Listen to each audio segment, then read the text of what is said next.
और जैसे धुंधकारी का प्राण हुआ, पांचों वेश्याओं धन का बंटवारा करके अपने अपने घर से गोकर्ण जी को पता चला। गोकर्ण जी वापस आए घर पे और जैसे रात्रि में बैठे तो आज अचानक देखते हैं कहीं आग लग जाती है, तो कहीं जो है रोने की आवाज आने लग जाती है, कहीं भैंसे की आवाज, तो अनेक प्रकार के जो है जब आवाज आने लगी, गोकर्ण जी एक पल के लिए घबराए, लेकिन दूसरे ही पल हाथ में गायत्री मंत्र लेकर के जैसे ही पूछा आप कौन है, तो वह जोर जोर से रो रहा है, बोल नहीं पा रहा है। और कभी इंद्र बन जाए, कभी भैंसा बन जाए, कभी हाथी बन जाए, और जैसे ही पूछा आप कौन है तो बोल नहीं पा रहा। गायत्री मंत्र पढ़ते जैसे गोकर्ण जी महाराज ने उस प्रेत आत्मा में मारा है, तो उस प्रेत आत्मा में मानो वाक शक्ति आ गई और वह बोल पड़ा कि अहम भ्राता त्वदीयोऽस्मि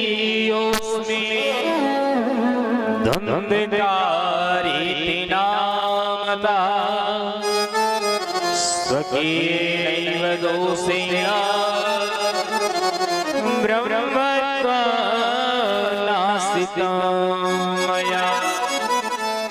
भैया मैं आपका ही भाई धुंधकारी तुम्हारे लिए तो हमने गया नहीं, श्राद्ध किया, पिंडदान किया, उसके बाद भी मुक्ति नहीं हुई, क्यों? बोले भैया आप मेरे लिए गया नहीं, एक श्राद्ध नहीं अनेकों पिंडदान करेंगे फिर भी मेरी मुक्ति नहीं होगी। कि गया श्राद्ध सतेनापि मुक्तिर्न भविष्यति, लेकिन बहुत कष्ट पा रहा हूं भैया, आप उपाय करिए। और जैसे इस प्रकार का ठीक है उपाय करेंगे, अभी तुम जाओ। प्रातः कालीन हुई, ब्राह्मणों से पूछा, अनेकानेक प्रकार से ब्राह्मणों ने बताया है, और अंततो गत्वा सूर्यदेव भगवान को जैसे प्रणाम किया और उनसे पूछा कि प्रेत आत्मा की मुक्ति के लिए क्या करना चाहिए, और जैसे ही सूर्य भगवान ने आशीर्वाद दिया कि श्रीमद् भागवतान मुक्ति सप्ताहं वाचनं कुरु। प्रेत आत्मा की मुक्ति का उपाय है कि भागवत की कथा कीजिए।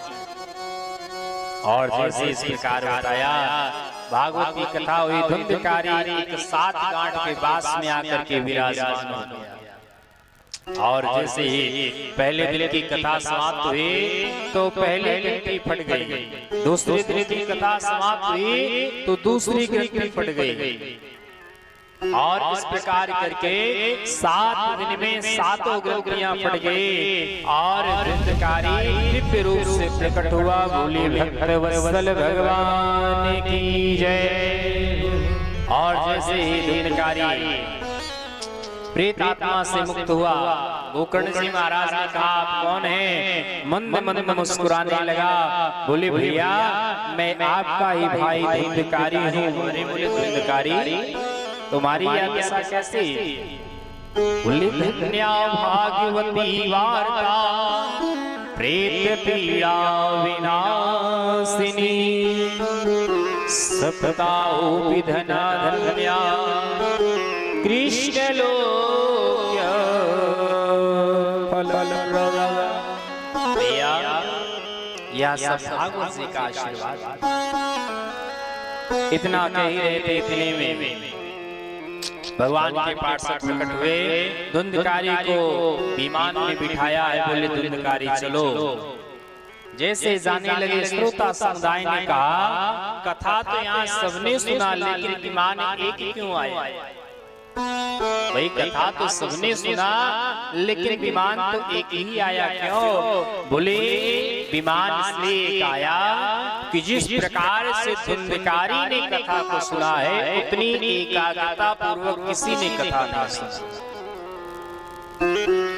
कथा में आते बहुत लोग, कथा सभी सुनते हैं, लेकिन जो है जिस प्रकार से धुंधकारी ने कथा सुना, उस प्रकार से किसी ने नहीं सुना।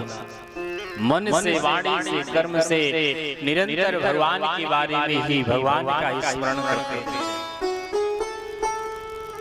4 घंटे 3 घंटे की कथा होती है, 3 घंटे की पिक्चर होती है, लेकिन जब हम कथा में जाते हैं तो कथा में जो है जाते ही नींद आने लग जाती है।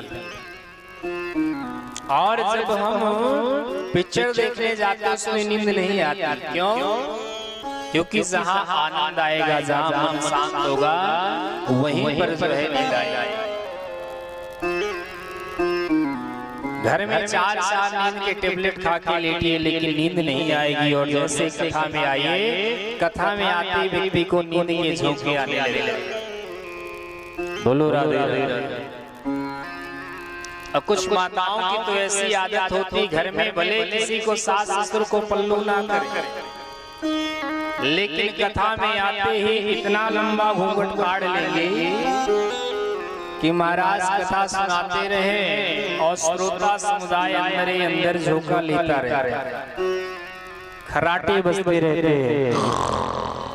और जैसे जयकारा लगता है तो इधर उधर देखते हैं, महाराज क्या हुआ। निद्रा देवी जरूर आती है। तो बोले जिस प्रकार अधिकारी ने कथा सुना, उस प्रकार किसी ने नहीं सुना। कि श्रवण से विभेदेन फल वेदोत्र संस्थिता। इसीलिए जो है फल में भेद हो गया। लेकिन गोकर्ण जी ने कहा दोबारा कथा हो। और दूसरी बार जब कथा हुई, सारा का सारा श्रोता समुदाय बहुत सजग था कि बोले यदि इस बार छूट गए तो अब जो है मौका नहीं मिलेगा।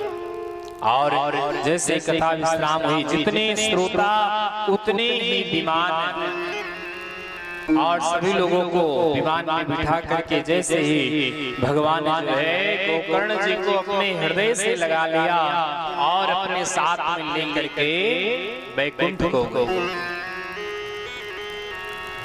सनकादिक ऋषि कहते हैं नारद जी महाराज, बताइए जब धुंधकारी जैसा प्रेतात्मा, महान प्रेतात्मा तर्क गया तो छोटे मोटे प्राणियों का कल्याण हो जाए, कौन से आश्चर्य की बात। बोले महाराज हमने देख लिया प्रत्यक्ष में भागवत की बड़ी ही महिमा है, लेकिन हम जानना चाहते हैं कि कथा से केवल इतना कल्याण होता है महाराज, हमने बस यह जानना चाहते